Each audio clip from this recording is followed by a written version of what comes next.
Well, good morning, everybody, and welcome to another episode of the All Around Growth podcast. Today is February 28th, 2022. This is episode number 294 of the show. My name is Rob Kaiser, and I am your host. It's approaching 7:30 a.m. at the time of this recording. I am heading down the driveway as usual, and I've been thinking a lot this weekend about the change of the seasons, transition of not only the seasons, but the transitions of life. And what we talk about here on this show, how it applies to life, and how I've been talking lately about having more homestead-oriented content in the show more consistently. There's been a lot of the insight aspect of the show lately, and we all need that from time to time, and I hope that those shows were of value and will continue to be of value for new listeners in the future. But I feel if we remain in that place, then we never grow. And the point of this show is growth all around, all aspects of life. Financial, physical, personal development, family, spiritual, social, career. I didn't know that at the time. I wasn't able to rattle off those 7 areas of life so quickly when I started this show, but because I've been putting in the work to learn new things, to share new things, and been doing so consistently, I can do that now. And that hasn't taken all that long, right? So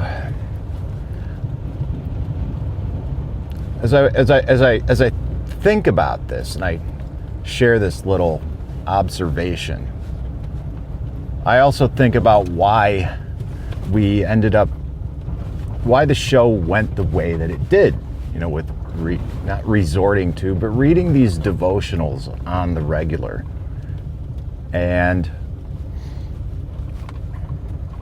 it's going through a time of transition at that point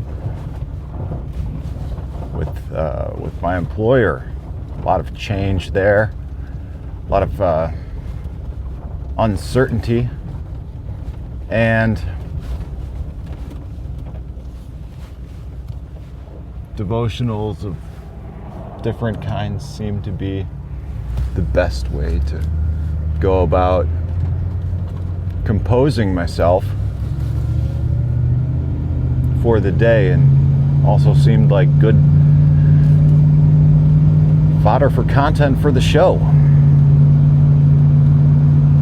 And like I said, that served its purpose at this time, but what can we read on the regular that's easily accessible, that's applicable to the homestead? And I realized that the old Farmer's Almanac might be a good choice. So let's read a little bit about that and why that might be a good choice. Okay. You can just check out almanac.com, and before I read the little history of the Almanac, this is what we can expect to see in upcoming episodes. Every day we are going to get a breakdown of the weather, at least what it's looking like. I'm not going to dive into the weather. I'll just make some observations from here in Northeast Ohio. For example, the weather of the day as of February 28th, 2022 is crisp, bright, probably in the low 30s. The sun has already risen as of 7:30 a.m.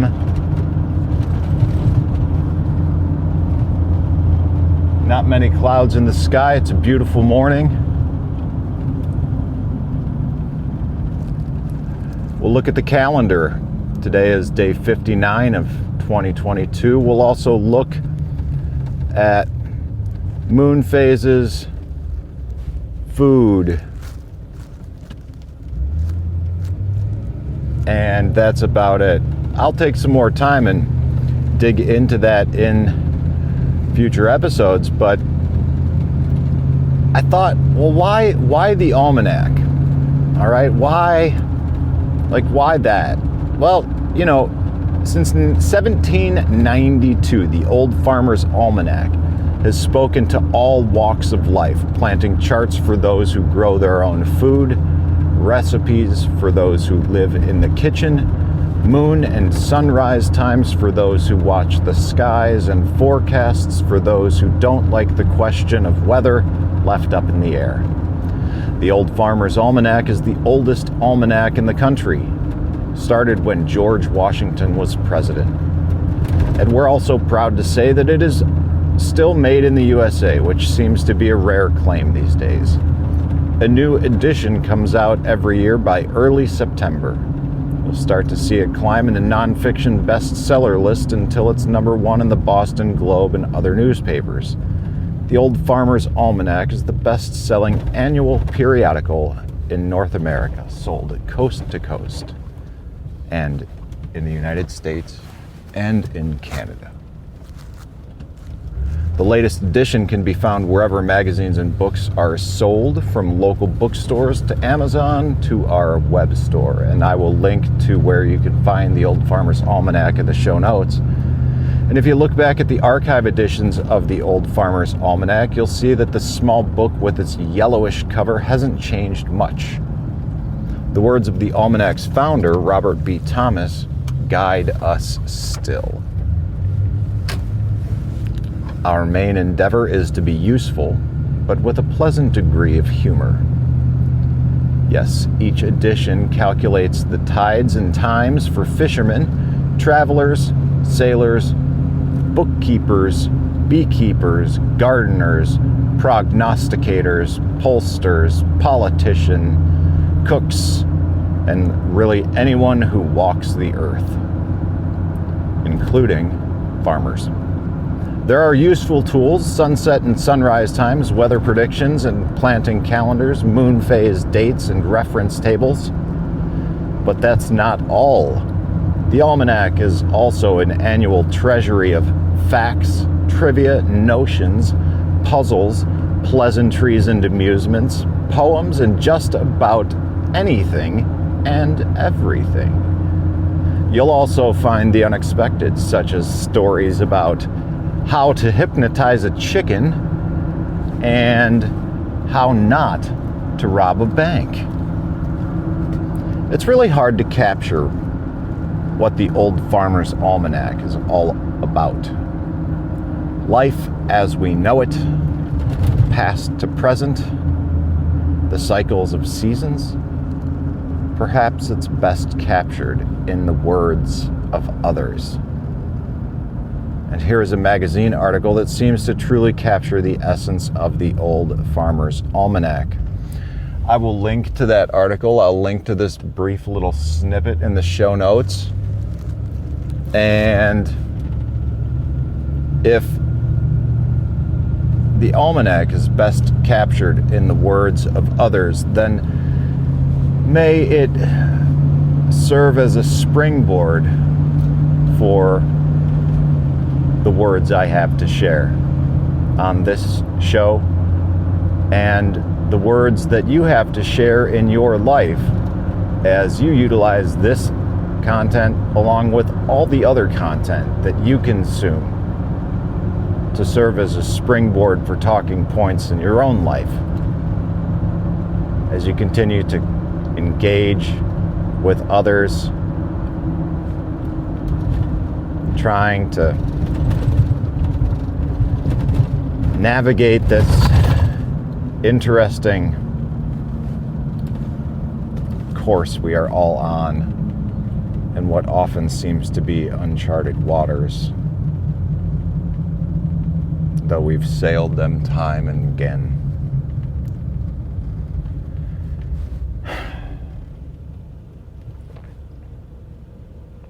It's Monday morning. I had an excellent weekend. I look forward to the weekends so much, not because I get to escape my day job, not because I hate my day job so much, but because I'm beginning to truly find joy, my passion being applied. I've had dreams for so long of what it would take to do this homesteading thing, to actually build this and make this happen. And I had land available to me, which I rented, and I tried going about things my own way, and I was unsuccessful, and as a matter of fact, I burnt out because I learned some lessons about what to do, what specifically not to do, how to communicate with people, and ultimately how to spend money. And the primary lesson learned there is don't spend money you don't have buying things you don't need to impress people you don't really even know. Right? So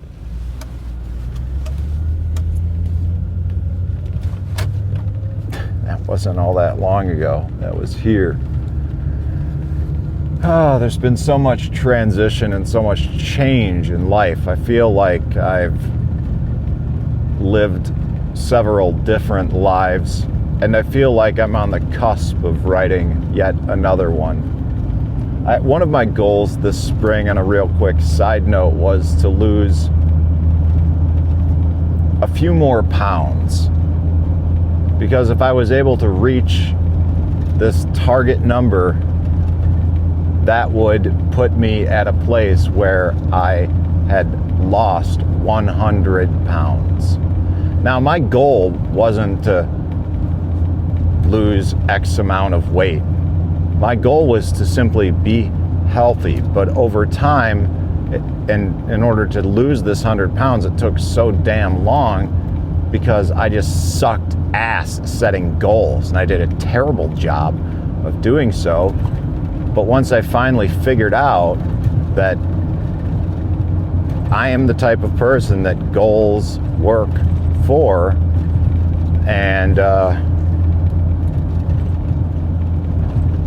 also that I need whatever. I figured out what worked best for me. And in large part, I did so with the help of the 48 Days community and the 2022 Goal Setting Workbook, both which will be linked to in the show notes, both which I have talked about in great length before, but I can't help but talk about again. And with that, I lost my train of thought. But the whole idea of finding balance, and it's gone, which is actually an appropriate time and place to lose a train of thought, because here we are at the day job. So guys, I would encourage you to check us out on social media if you like what you hear. We are on Twitter, Telegram, Float, and Facebook at this time. I have an Instagram page. It is not managed well at all. And honestly, if you are interested in engaging with the show further and helping out with the management of some social media channels, and also being an admin, moderator in some of the social media groups, please let me know. just message me on any one of those social media groups, Twitter, Telegram, Float, Facebook, or allaroundgrowth@gmail.com would work too, and I would be happy to talk with you about that and see if collaborating together would be a good fit. Check out the show notes for more on reasons why to subscribe to the show, how and why to leave a rating and review in the Apple Podcast apps, and also links to all past episodes and podcast players of choice. This is Rob Kaiser, and thank you.